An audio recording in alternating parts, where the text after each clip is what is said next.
వెళ్ళవా? నువ్వేగా డైవర్స్ అడిగావు. ఇప్పుడు వెళ్ళంటే ఎలా? చుట్టూ ఉన్న వాళ్ళ మాటలు వినడం వల్లే తను ఈ స్థితికి వచ్చింది. సొంత బుద్ధే లేదు, చదువుకోవడం అంటే ఏంటో తెలీదు. ఏడుస్తూ వెళ్ళింది కదా, ఇప్పుడు అర్థమవుతుంది. ఏడవని 2 రోజులు అలాగే ఏడవని, అప్పుడు అర్థమవుతుంది భర్త అంటే ఏంటి, బిడ్డంటే ఏంటి అని. ఆ తర్వాత నేనే వెళ్ళి తీసుకొస్తానమ్మా.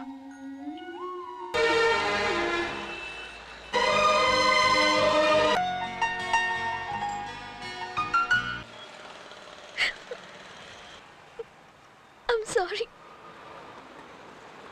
I'm sorry too. I'm sorry. That's okay.